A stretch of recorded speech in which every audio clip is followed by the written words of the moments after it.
یہ لفظ جو ہے تسحروا، یہ تو رسول اکرم صلی اللہ علیہ وسلم کی طرف سے صیغہ امر ہے، جس کو علماء نے استحباب کے لیے ذکر کیا کہ نبی پاک صلی اللہ علیہ وسلم نے اس کی ترغیب دلائی ہے۔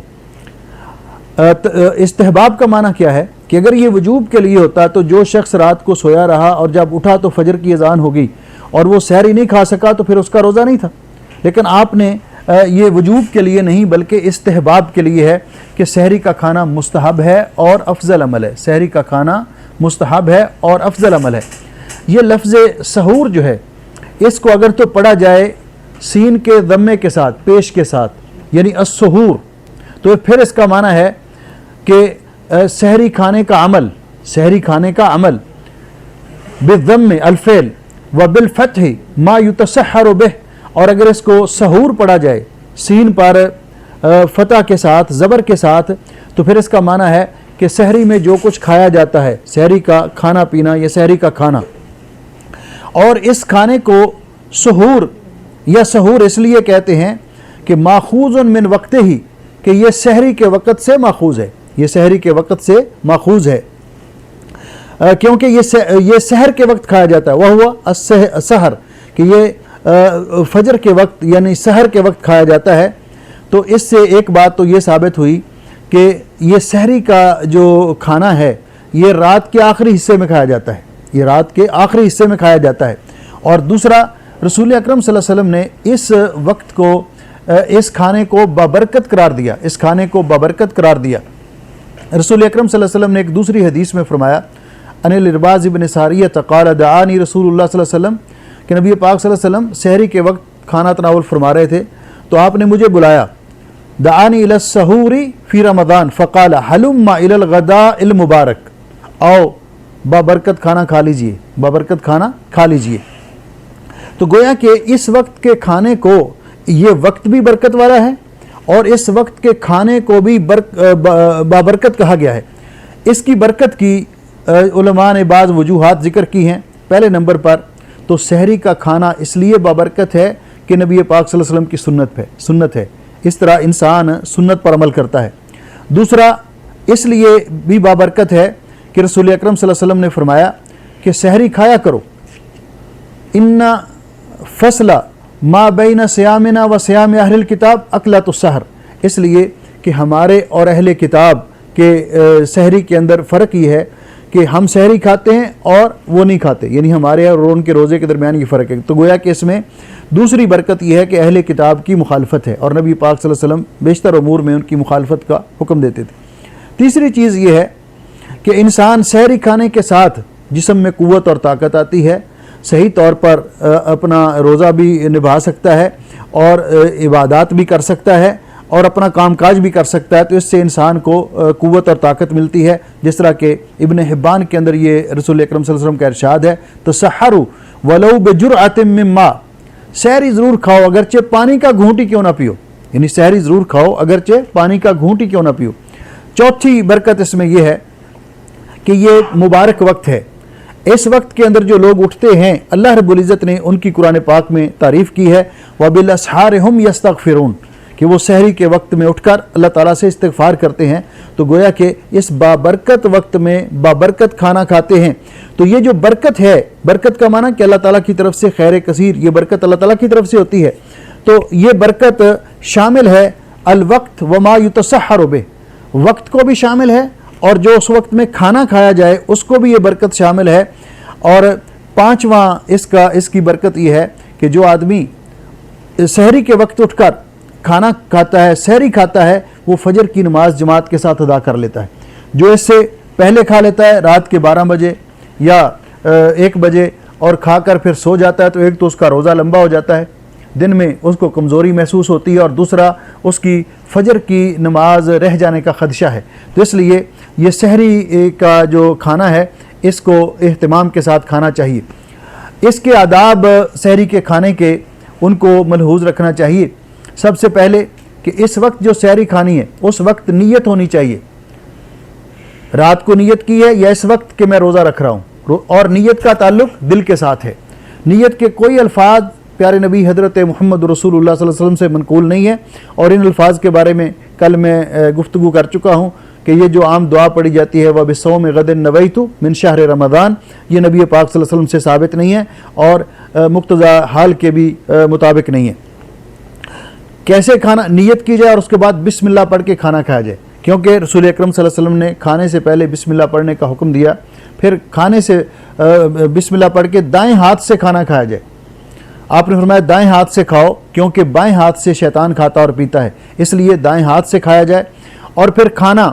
ایک مناسب مقدار کے اندر کھایا جائے، اور اس کے بعد یہ قید نہیں ہے کہ کیا کھایا جائے اور کیا نہ کھایا جائے، لیکن رسول اکرم صلی اللہ علیہ وسلم نے فرمایا،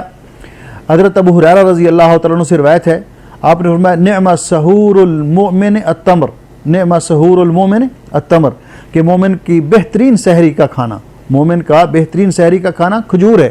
یعنی کھجور اگر انسان کھا لیتا ہے تو اگر کوئی سحری کھا لیتا ہے اور سنت پر عمل کرتے ہوئے ساتھ کھجور بھی کھا لیتا ہے تو گویا کہ ایک تو سنت پر عمل ہو جائے گا، اور دوسرا وہ ایک میٹھی چیز کی جگہ پہ کھجور کھا لے گا، اور کھجور ویسے بھی طاقتور چیز ہوتی ہے، تو اس لیے سحری کا کھانا کھانے میں آپ نے اس کو ببرکت کھانا قرار دیا، اور جو بھی آپ کھانا چاہیں، کوئی پراٹھے کھانا چاہے تو اس کی اپنی مرضی ہے، کوئی نان اور پائے کھانا چاہے تو اس کی اپنی مرضی ہے، کوئی قیمے والے پراٹھے، گوبھی والے پراٹھے، یا سادہ روٹی کھانا چاہے تو اس کی اپنی مرضی ہے، جو دہی کھانا چاہے، لسی پیے، چائے پیے، یہ ساری چیزیں جو ہمارے جو ہے نا یہ تکلفات تو اس میں یہ آتی ہیں، تو ہر کسی کی اپنی اپنی مزاج کے مطابق لیکن اتنا نہ کھائے کہ سارا دن پھر اس کو ہوش ہی نہ آئے، اور پھر روزے کی جو حکمت اللہ رب العزت نے رکھی ہے کہ وہ بھی پوری نہ ہو، کہ سارا دن تو روزہ رکھ لیا لیکن سحری میں اتنا زیادہ کھا لیا کہ سارا دن سوتے رہے، اور افطاری میں اتنا زیادہ کھا لیا کہ پھر تراویح بھی نہیں پڑھ سکے، تو ایسے نہیں، مناسب مقدار میں کھانا کھانا چاہیے، اور پھر ایسے موقع پر سحری کا کھانا اس کا وقت کہاں تک ہے، ہم کب تک کھا سکتے ہیں، سحری کا کھانا ہم کب تک کھا سکتے ہیں، تو اس کے بارے میں اگلی حدیث ہم پڑھتے ہیں تو اس میں انشاءاللہ اس بات کی وضاحت آ جائے گی کہ سحری کا کھانا ہم کب تک کھا سکتے ہیں۔ ہاں جی، عن انس بن مالک رضی اللہ عنہ عن زید بن ثابت رضی اللہ عنہ قال رضی اللہ عنہما، عنہما یہ دو صحابی آگے نا،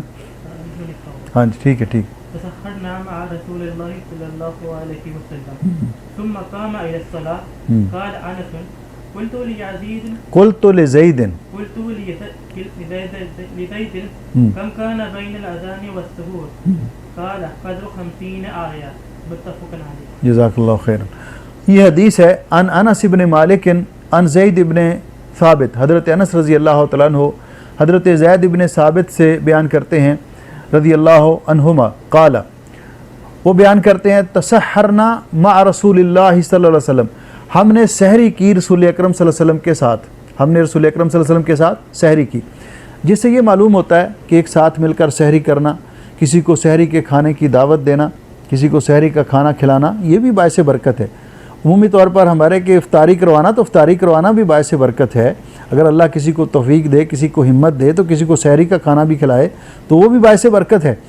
اور بالخصوص اگر جن کے فیملیز وغیرہ نہیں ہوتی ان کے پاس، تو ان کا دل چاہتا ہے کبھی وہ پراٹھے کھا لیں، کبھی وہ اس طرح کی چیز، تو ان کو اگر کھلاتا ہے تو انشاءاللہ باعث برکت ہے۔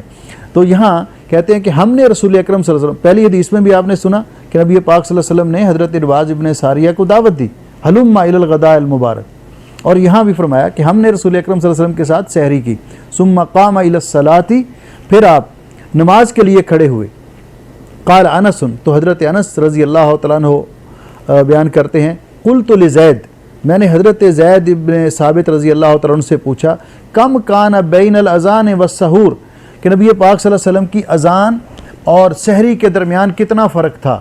تو قال قدر 50 آیہ، انہوں نے کہا کہ اتنا فرق تھا کہ جتنے میں انسان 50 آیتیں پڑھ لے، 50 آیتوں کی تلاوت کر لے، یعنی جو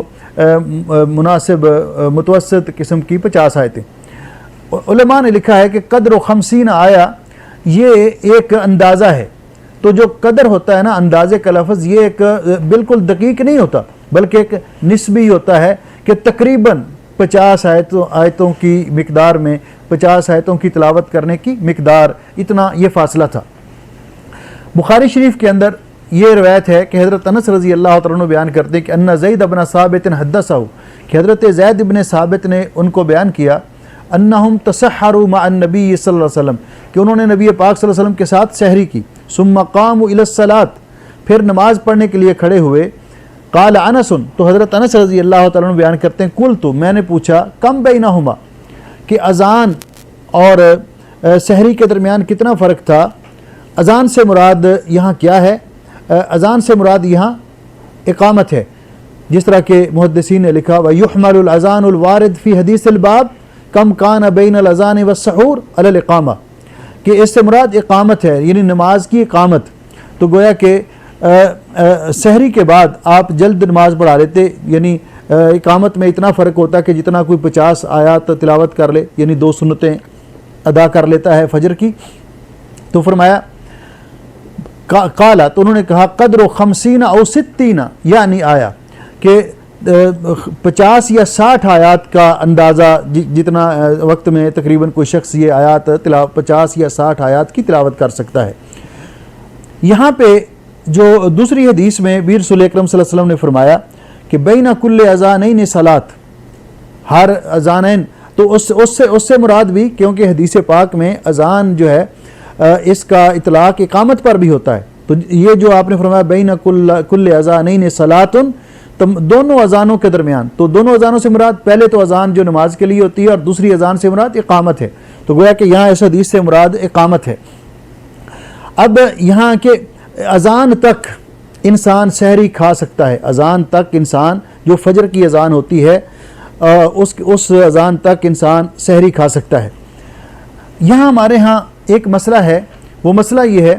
کہ ہمارے ہاں جو کیلنڈر شائع ہوتے ہیں ان کے اندر لکھا ہوتا ہے ایک وقت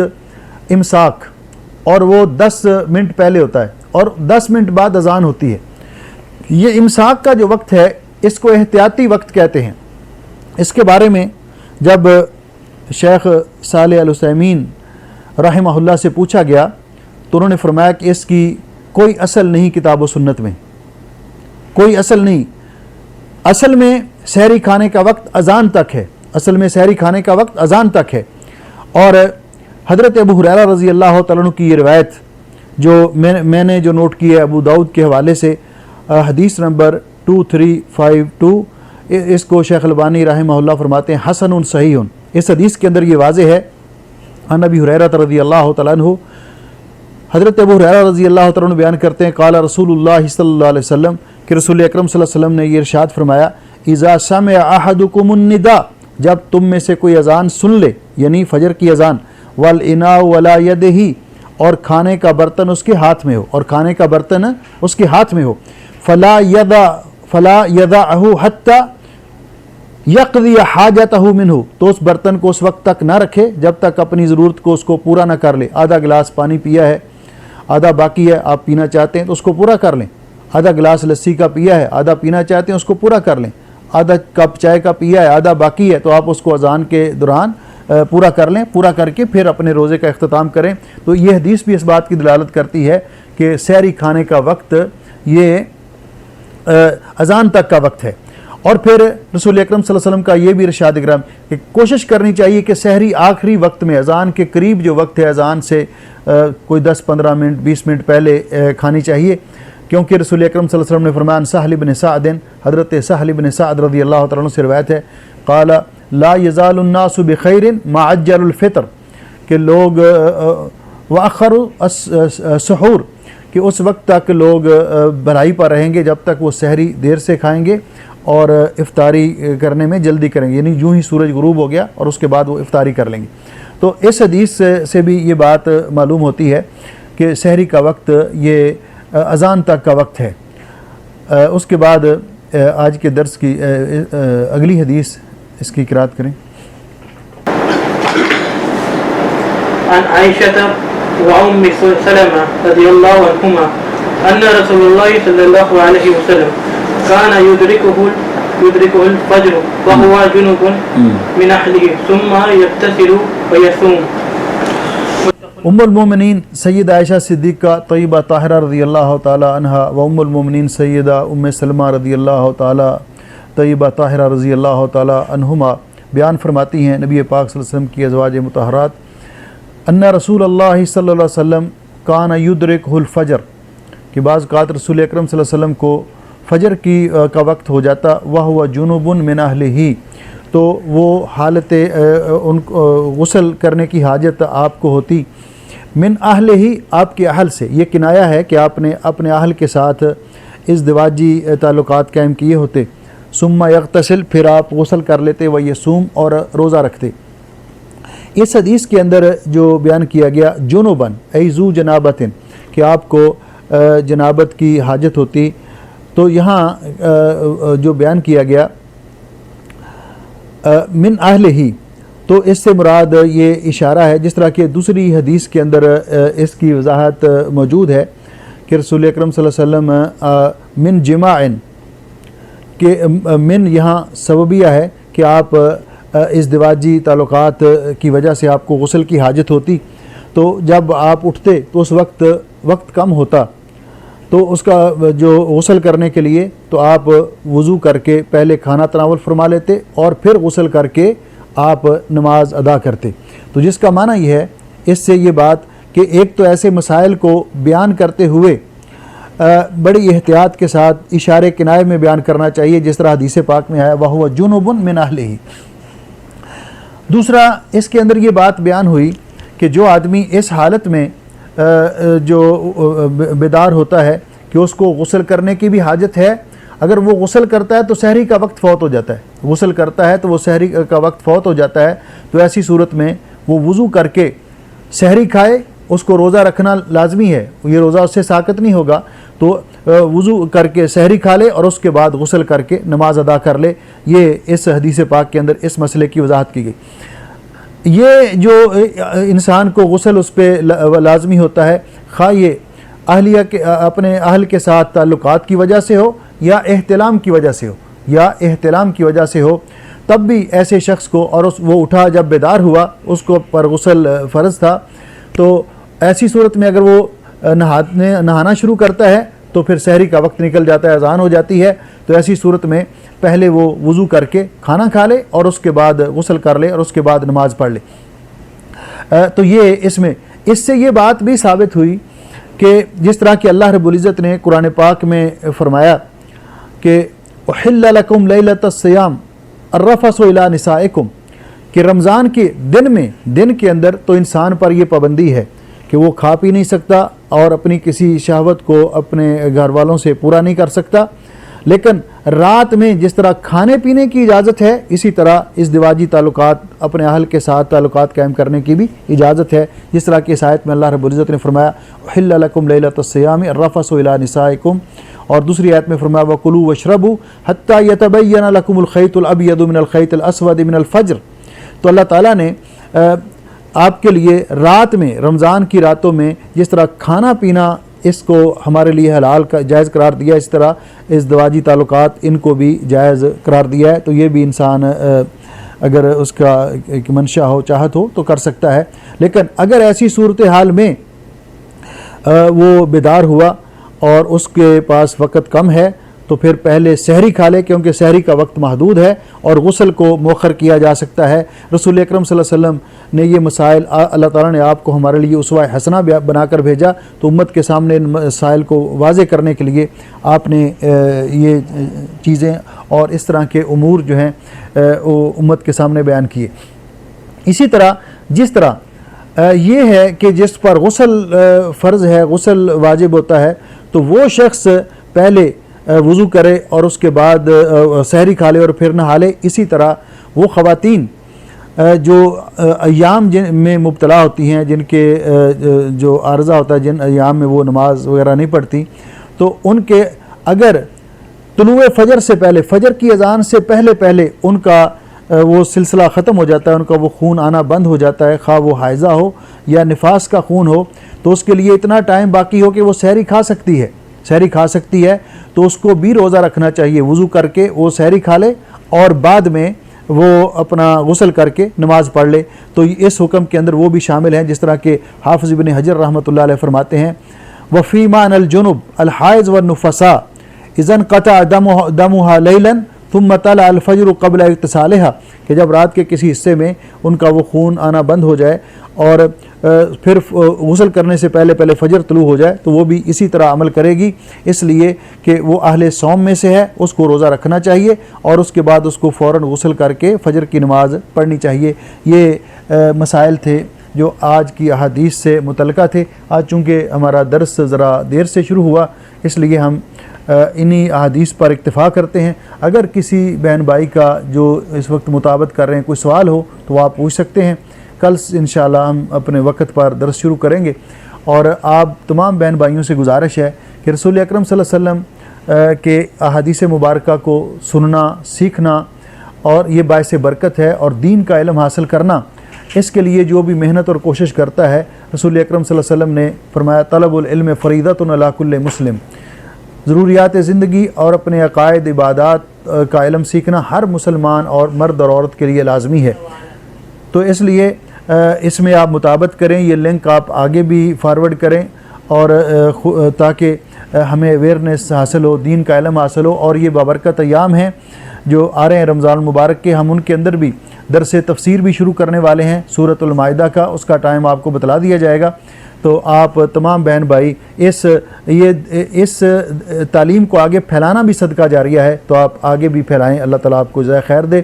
اگر آپ اپنے پاس کتاب عمدۃ الاحکام رکھ لیا کریں جو مطابقت کر رہے ہیں جو بہن بھائی اور جو عزیز اور عزیزات، تو انشاءاللہ وہ حدیث کو سامنے رکھ کر اگر پڑھیں گے تو یہ ایک سلسلہ جو محدثین کا چلا آ رہا ہے حدیث پاک کو پڑھنے اور پڑھانے کا، اس کی برکات بھی حاصل ہوں گی، اور پھر ہمیں حدیث پاک کو پڑھنے کا اور سیکھنے کا ایک طرز بھی آئے گا۔ ہاں جی، سوال کیا ہے؟ ایک سوال تھا کہ ایک بندے نے پوچھا کہ کل کے درس میں آپ نے بلوغت کا ذکر کیا تھا، بلوغت کی ایگزیکٹ عمر وہ جاننا چاہ رہے تھے کہ کیا عمر شروع ہوتی ہے؟ ہاں، سوال یہ آیا ہے کہ بلوغت کی عمر کیا ہے۔ تو بلوغت کی عمر کوئی شریعت کے اندر فکس نہیں ہے، بلکہ اس کی علامات بیان کی گئی ہیں۔ بلوغت کی علامات بیان کی گئی ہیں، وہ علامات مردوں میں یہ ہے کہ مردوں کے اندر وہ علامت یہ ہے کہ احتلام ہونا مردوں کے اندر، کہ یہ اور دوسرا یہ مونچھیں ان کا آنا، اور ساتھ ایک آواز ان تبدیل ہو جاتی ہے،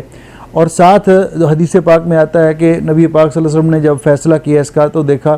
کہ جن کے زیر ناف بال اگ آتے ہیں تو گویا کہ وہ بالغ ہو گیا، جب سے یہ بال آنے شروع ہو گئے۔ خواتین کے لیے یہ ہے کہ جب ان کو ماہواری آنا شروع ہو جائے، ایام آنا شروع ہو جائیں، تو وہ ان کی بلوغت کی عمر ہے۔ اس عمر کو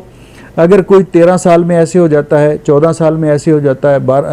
15 سال میں ایسے ہو جاتا ہے، تو یہ جو 18 سال کی ہمارے ہاں بلوغت کی عمر مقرر ہے نا کہ رجسٹریشن کے لیے، نکاح وغیرہ کے لیے، تو وہ نہیں، اصل میں کہ جب وہ بالغ ہو جائیں اور بالغ ہونے کے جو علامات ظاہر ہو جائیں تو اس وقت انسان بالغ ہو جاتا ہے۔ ہاں جی، اور کوئی سوال؟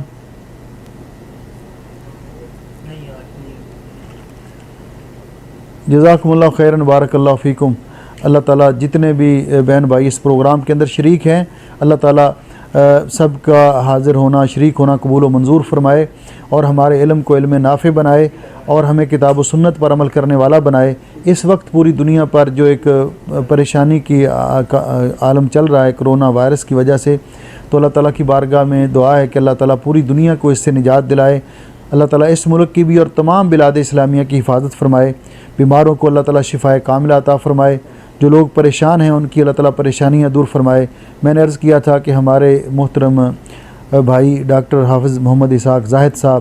ان کی والدہ ماجدہ بیمار ہیں، ہمارے بھائی عبدالغفور صاحب کی والدہ بیمار ہیں، اس طرح پاکستان میں ہماری عزیزہ بیمار ہیں، اور بھی جتنے مسلمان بیمار ہیں سب کے لیے دعا کریں کہ اللہ رب العزت تمام بیماروں کو شفائے کاملہ عطا فرمائے،